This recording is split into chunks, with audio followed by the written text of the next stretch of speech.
오늘의 성경 말씀은 누가복음 2장 25절에서 33절 말씀입니다. 예루살렘에 시므온이라 하는 사람이 있으니 이 사람은 의롭고 경건하여 이스라엘의 위로를 기다리는 자라. 성령이 그 위에 계시더라. 그가 주의 그리스도를 보기 전에는 죽지 아니하리라 하는 성령의 지시를 받았더니 성령의 감동으로 성전에 들어가매 마침 부모가 율법의 관례대로 행하고자 하여 그 아기 예수를 데리고 오는지라. 시므온이 아기를 안고 하나님을 찬송하여 이르되 주제여 이제는 말씀하신 대로 종을 평안히 놓아주시는도다. 내 눈이 주의 구원을 보았사오니 이는 만민 앞에 예비하신 것이요 이방을 비추는 빛이요 주의 백성 이스라엘의 영광이니이다 하니 그의 부모가 그에 대한 말들을 놀랍게 여기더라. 이 말씀은 살아계신 하나님의 말씀입니다. 인간의 몸을 입고 이 땅에 오신 하나님, 말씀으로 오시는 주님을 기쁨으로 맞이하는 이 시간 되게 하여 주시옵소서. 말씀이 육신이 되어 이 땅에 오신 아기 예수 그리스도의 이름으로 기도합니다. 아멘. 세상의 빛으로 오신 그리스도의 은혜와 평강이 여러분 모두에게 함께 하시기를 바랍니다. 오늘 기온이 많이 내려갔습니다. 비록 날씨는 추워졌지만 이 예수 그리스도의 탄생의 기쁨이 우리의 마음을 더욱 따뜻하게 해 주실 줄로 믿습니다. 제가 부임한 이후 세 번째 맞이하는 성탄절 예배입니다. 그런데 이번 성탄절 예배가 저에게는 좀 특별합니다. 첫 번째 성탄절 예배는 전날 밤에 응급실에 실려가서 성탄절 예배를 드리지 못했습니다. 두 번째 성탄절 예배는 전면 비대면으로 바뀌어가지고 텅 빈 예배당에서 성탄절 예배를 드렸습니다. 오늘 성탄절 예배는 비록 코로나19가 끝나지는 않았지만 그래도 이렇게 온라인과 오프라인으로 여러분과 함께 예배를 드릴 수 있다는 것만으로도 저에게 굉장히 특별한 그런 성탄절 예배입니다. 아마 여러분 가운데서도 이 매년 반복되는 성탄절이지만 이번 성탄절은 이전과 다른 그런 특별한 의미로 다가오는 분들도 계실 것 같습니다. 이처럼 매일 반복되는 시간을 살아가지만은 어떤 특별한 의미로 다가오는 시간이 있습니다. 이 그리스 사람들은요, 이러한 시간의 차이를 카이로스와 크로노스라고 이렇게 구분해서 표현을 했습니다. 이 크로노스는 자연적인 시간을 말합니다. 그래서 몇 년, 몇 월, 며칠, 몇 시 이같이 누구에게나 공평하게 주어지는 그런 객관적인 시간을 크로노스라고 합니다. 또 반면에 이 카이로스라는 것은 의식적이고 주관적인 시간을 의미합니다. 예를 들어서 똑같은 1시간이지만 아픈 환자에게 있어서 1시간은 일반적인 시간보다 길게 느껴집니다. 또 면접을 앞두고 대기하고 있는 수험생에게 1시간은 일반적인 시간보다 굉장히 짧게 느껴집니다. 여러분, 사랑하는 사람과 있는 1시간은 짧게 느껴집니까? 길게 느껴집니까? 경험이 없으십니까? 네. 그러면 불편한 사람과 함께 있는 1시간은 어떻게 느껴지십니까? 굉장히 길게 느껴지시죠? 네. 이처럼 우리의 시간에도 사람마다 그 시간의 의미가 그리고 그 시간의 길이와 그 의미가 다르게 느껴지는 것입니다. 신약 성경에도 시간 또는 때를 나타낼 때 이 크로노스와 카이로스라는 단어를 사용을 합니다. 크로노스라는 단어는 보통 일반적으로 반복되는 그런 자연적인 시간을 표현할 때 사용을 합니다. 그런데 이 카이로스라고 하는 단어를 사용할 때는 특별히 성경에서는 하나님께서 개입하시는 시간과 때를 나타낼 때 이 카이로스라고 하는 단어를 사용을 합니다. 성경에 보면은 이 하나님께서 개입하시는 이 카이로스의 시간으로 인해서 한 사람의 인생이 변하거나 아니면 바뀌는 그런 많은 이야기들이 있습니다. 이처럼 하나님께서 개입하시는 이 카이로스의 시간을 경험함으로써 그의 인생이 완전히 다른 인생으로 그리고 그의 인생의 가장 중요한 것을 이룬 사람이 바로 오늘 본문에 나오는 시므온입니다. 그렇다면 하나님께서 개입하신 이 카이로스를 경험한 이 시므온은 과연 어떤 사람일까요? 시므온이 어떤 사람인지 25절에 기록되어 있는데 우리 한번 같이 읽어보겠습니다. 예루살렘에 시몬이라 하는 사람이 있으니 이 사람은 의롭고 경건하여 이스라엘의 위로를 기다리는 자라. 성령이 그 위에 계시더라. 오늘 그 연합 예배로 드리고 있기 때문에 우리 어린 친구들을 위해서 이걸 조금 쉽게 풀어보면요, 예루살렘에 시몬이라는 사람이 있었습니다. 그 사람은 의롭고 경건했고 그리고 성령이 언제나 함께하는 사람이었습니다. 그런데 그는 이스라엘이 받을 위로를 기다리고 있었습니다. 여러분, 먼저 시몬은 의롭고 경건한 사람이었습니다. 유대인들은 평소에 살아가면서 하나님의 율법을 잘 준수하는 사람을 의롭다고 그렇게 여겨졌습니다. 그리고 율법에 따라서 제사와 기도 이런 것들을 잘 드리는 사람을 또 경건하다라고 그렇게 여겼습니다. 시몬은 하나님의 백성으로서 그의 일상적인 생활이나 또 종교 생활이나 모든 면에서 사람들로부터 인정을 받고 존경을 받는 사람이었습니다. 오늘날로 말하면은 교회에서나 또 가정에서나 학교에서나 직장에서 이 품행과 모든 행실에 있어서 교인들로부터 또 가족으로부터 또 친구들로부터 그리고 직장 동료들로부터 인정을 받고 존경을 받는 그런 신실한 사람이 바로 시몬이었습니다. 그뿐만 아니라 시몬은요, 성령과 함께하는 사람이었습니다. 본문에서 성령이 그 위에 계시더라라고 이렇게 표현이 되어 있습니다. 이것은 시몬이 성령의 인도 아래서 살아갔다라는 것을 표현한 것입니다. 시몬은 성령의 인도하심을 감지할 수 있고 그리고 그 인도하심에 순종하는 바로 영적인 사람이었습니다. 여러분, 그런데 우리가 영적이다라고 하면은 뭔가 신비스러운 현상을 행하거나 체험하는 것을 생각할 수가 있습니다. 그러한 현상이 영적인 사람에게 나타날 수도 있습니다. 그러나 이 영적이라는 것은요, 나에게 말씀하시는 바로 그 하나님의 뜻을 분별할 줄 알고 그리고 그 뜻에 순종하는 것을 말합니다. 시몬은 성령님의 인도하심을 분별할 수 있었고 또 그 뜻에 순종하는 바로 그러한 영적인 사람이었던 것입니다. 그런데 이렇게 의롭고 경건하며 성령과 동행하는 이 시몬에게 한 가지 소망이 있었습니다. 시몬은 이스라엘의 위로를 기다렸습니다.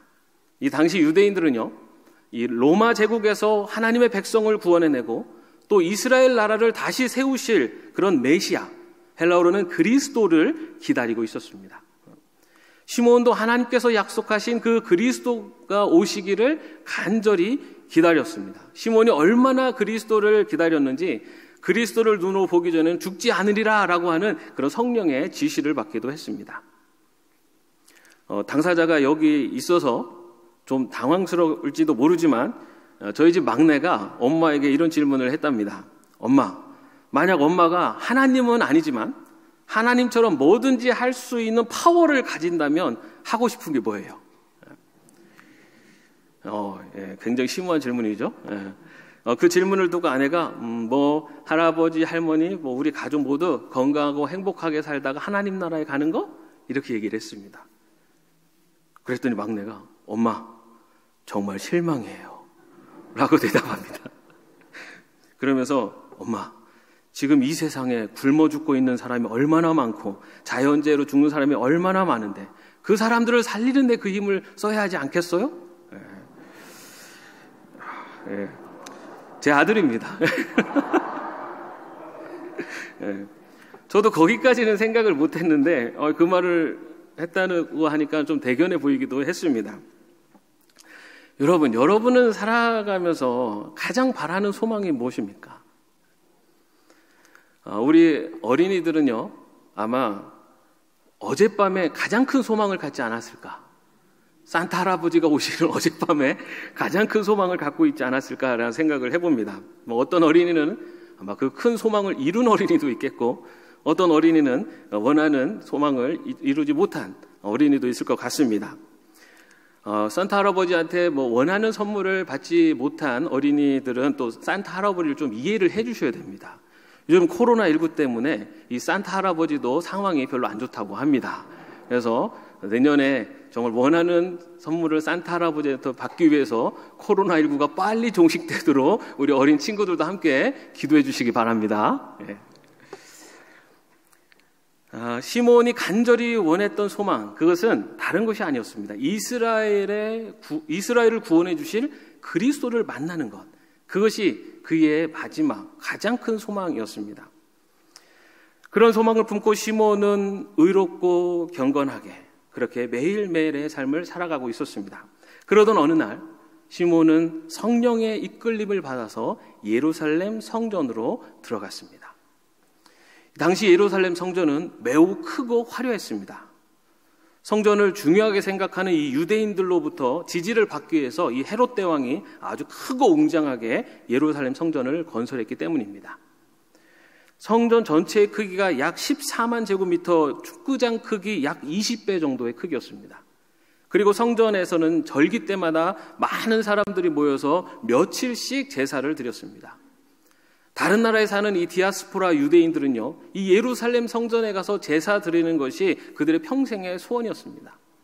그렇기 때문에 평소에도 이 성전에는 멀리에서 성전을 방문한 순례객들과 그리고 여러 가지 이유로 제사를 드리러 오는 예배자들로 붐볐습니다.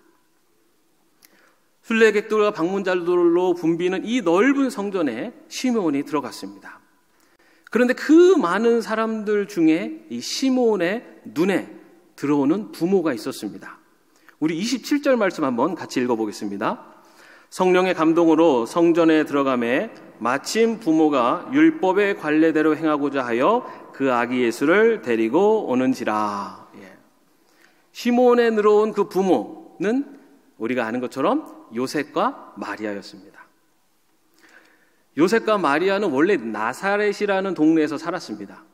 두 사람은 결혼을 약속한 정혼한 사이였습니다. 그런데 이 로마 황제인 아우구스투스가 고향으로 돌아가서 호적 신고를 하도록 명령을 내렸습니다. 그래서 요셉과 마리아는 요셉의 고향인 베들레헴으로 호적을 하러 가야만 했습니다. 그런데 마리아는 그때 임신 중이었습니다. 요셉은 이 임신한 마리아와 함께 나사렛에서 베들레헴까지 약 230km의 길을 며칠이 걸려서 도착을 했습니다. 그렇게 먼 길을 걸어서 힘들게 베들레헴에 도착을 했지만 머물 곳이 없었습니다. 왜냐하면 호적을 하러 온 많은 사람들과 또 성전을 방문하러 온 순례객들로 인해서 빈 방이 없었기 때문입니다. 그래서 이 출산이 가까운 마리아는 마국간에서 아기를 낳게 되었습니다. 그렇게 어렵게 출산한 요셉과 마리아는요, 아기를 낳은 후 40일이 지나서 이 베들레헴에서 약 10km 떨어져 있는 이 예루살렘 성전으로 올라왔던 것입니다. 유대인들은 처음에 난 그 아들을 하나님께 드린다는 의미와 또 이 출산할 때 피를 흘린 여인이 정결함을 받기 위해서 정결 제사를 드렸습니다. 그래서 이 유대인이었던 그 요셉과 마리아도 정결 제사를 드리기 위해서 예루살렘 성전에 들어온 것입니다. 그렇게 성전에 들어온 요셉과 마리아를 시몬이 발견했습니다. 그리고 요셉과 마리아에게 다가가서 마리아의 품에 안겨있는 그 아기 예수를 보았습니다. 시몬은 그 아기가 그토록 기다리던 이스라엘의 위로이며 구원자이심을 그 아이를 보는 순간 알 수가 있었습니다. 바로 그 순간이 하나님께서 개입하시는 카이로스의 시간이었습니다. 그렇게 대망하고 기다렸던 이스라엘의 구원자를 만난 시몬은요, 아기를 안고 감격에 거워서 하나님을 찬송했습니다. 그런데 아기 예수님을 직접 만난 시몬에게 하나님의 개입하시는 카이로스의 시간을 경험한 이 시몬에게 변화가 나타났습니다. 이스라엘의 구원자에 대한 시몬의 생각에 변화가 나타났던 것입니다. 시몬은 다른 유대인들처럼 이스라엘의 위로, 즉 이스라엘 백성을 구원할 메시아를 기다렸습니다. 로마 제국으로부터 이스라엘을 해방시키고 이스라엘 나라를 세우시는 바로 이스라엘의 구원자를 기다렸습니다. 그런데 아기 예수님을 만난 시몬, 31절과 32절에 다음과 같이 찬양을 합니다. 이는 만민 앞에 예비하신 것이요 이방을 비추는 빛이요 주의 백성 이스라엘의 영광이니라. 시몬은 이 아기 예수님이 이방 사람들에게도 하나님의 계시를 비추는 자라고, 그리고 이스라엘 백성에게서는 영광스러운 존재다라고 그렇게 찬양을 했던 것입니다. 시몬은 예수님이 이스라엘만 구원할 그런 구원자로 본 것이 아니라 온 세상을 구원할 구원자이시다라는 것으로 그렇게 찬양을 올렸던 것입니다. 하나님께서 개입하시는 카이로스의 시간을 체험한 이 시몬은요, 예수님은 이스라엘의 위로를 넘어 온 세상을 구원하실 그리스도이심을 볼 수가 있었던 것입니다. 사랑하는 성도 여러분, 우리는 아기 예수님이 탄생하신 성탄절을 보내고 있습니다. 예수님께서 이 땅에 오신 이유는 온 세상을 구원하시기 위해서 오셨습니다. 그 온 세상에는 내가 포함되어 있습니다. 그래서 하나님의 은혜로 지금 우리가 이 자리에 앉아 있습니다. 그러나 예수님은 나뿐만이 아니라 온 세상을 구원하시기 위해서 오셨습니다. 아직도 주님을 몰라서 방황하고 있는 나의 가족, 친지, 이웃들을 구원하시기 위해서 오셨습니다. 인간의 욕망과 죄악에 훼손되고 죽어가는 이 모든 피조물들을 죽음에서 구원하시기 위해서 오셨습니다. 이번 성탄절은 나의 아니에 만족하며 자축하며 지나가는 성탄절이 아니라 온 세상을 구원하러 오신 아기 예수님, 그 아기 예수님을 볼 수 있는, 그래서 우리의 신앙과 삶의 태도가 변화되어지는 그러한 특별한 성탄절이 되기를 바랍니다. 하나님의 개입하시는 카이로스의 성탄절을 통해서 우리 인생이 더 넓은 하나님의 뜻을 바라보고 온 세상을 구원하시는 예수 그리스도를 바라볼 수 있는 저와 여러분이 되시기를 주님의 이름으로 축원합니다. 시몬은요, 이처럼 아기 예수님을 만나는 순간 그의 생각과 마음을 바꾸시는 하나님의 카이로스를 경험했습니다. 그런데 시몬이 경험한 이 카이로스는요, 이것만이 아니었습니다. 하나님께서는 시몬이 아기 예수님을 만나기 전부터 시몬의 그 시간에 개입하셔서 그의 눈으로 구원을 보게 하셨습니다.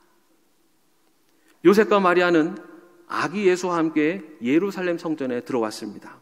그리고 정결 제사를 드리기 위해서 비둘기 한 쌍을 제물로 준비했습니다. 비둘기는 가난한 사람들이 드리는 제물이었습니다. 이것만 봐도 요셉과 마리아의 형편이 어려웠다는 것을 알 수가 있습니다. 그도 그럴 것이 이 요셉과 마리아는 호적하기 위해서 자신들이 살던 이 나사렛을 떠나서 베들레헴에 와 있습니다. 그리고 제대로 쉴 곳도 찾지 못한 채 어렵게 출산을 하고 또 낯선 곳에서 산후조리를 해야만 했습니다. 여러 정황을 살펴볼 때 이 요셉과 마리아가 화려한 옷을 입고 가장 비싼 제물인 그 소를 끌고 사람들의 주목을 받으면서 성전에 들어오지는 못했을 겁니다. 요셉은 비둘기 한 쌍을 들고 마리아는 아기를 안고 초라한 행색을 한 채 수많은 순례객들과 예배자들에 섞여서 성전에 들어왔습니다. 그런데 바로 이 순간이 시몬의 인생에 하나님께서 개입하시는 카이로스의 경험이 있는 시간이었습니다.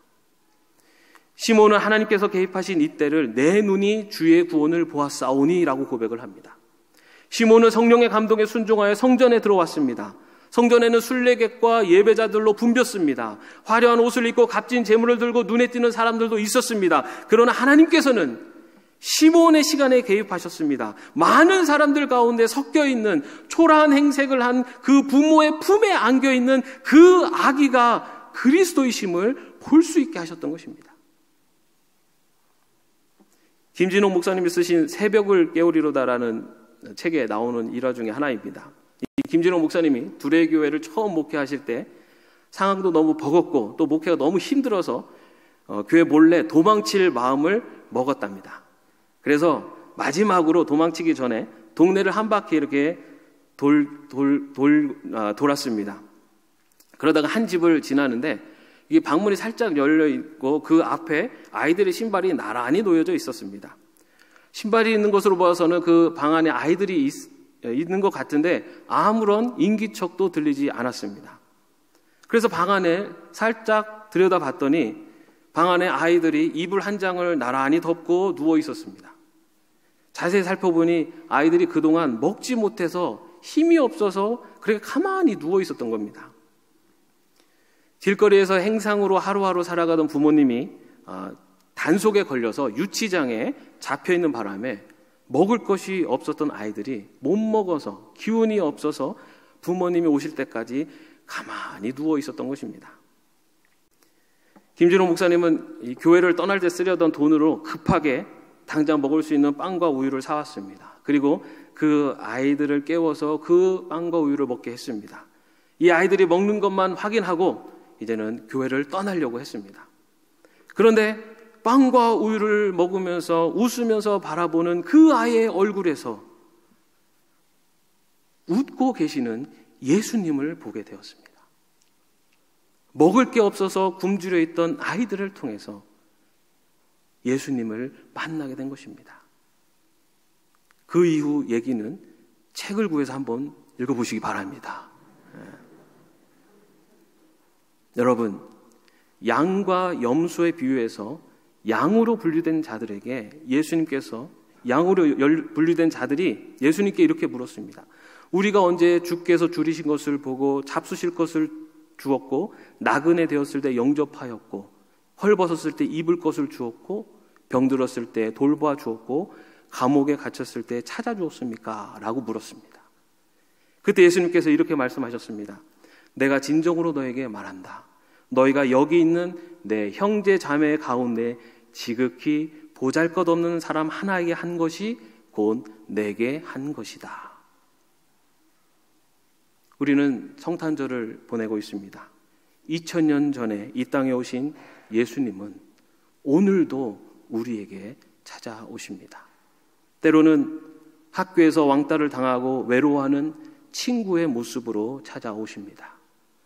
때로는 코로나19에 지쳐 절망하고 좌절하는 이웃의 모습으로 찾아오십니다. 때로는 자연재해에 고통받고 신음하는 필리핀 난민의 모습으로 찾아오십니다. 주님의 탄생을 기뻐하는 성탄절을 보내면서 우리에게 찾아오시는 그 예수님을 나의 눈으로 보았나이다 라고 고백할 수 있는 하나님의 카이로스를 체험하는 저와 여러분이 되시기를 주님의 이름으로 축원합니다. 기도하겠습니다. 인생의 주인이 되시는 하나님, 우리 삶 가운데 찾아오신 예수님을 눈으로 볼 수 있도록 인도하여 주시옵소서. 매년 반복되는 성탄절이 아니라 특별한 의미로 다가오는 카이로스의 성탄절을 보내게 하여 주시옵소서. 온 세상을 구원하시기 위해 이 땅에 오신 예수 그리스도의 이름으로 기도합니다. 아멘.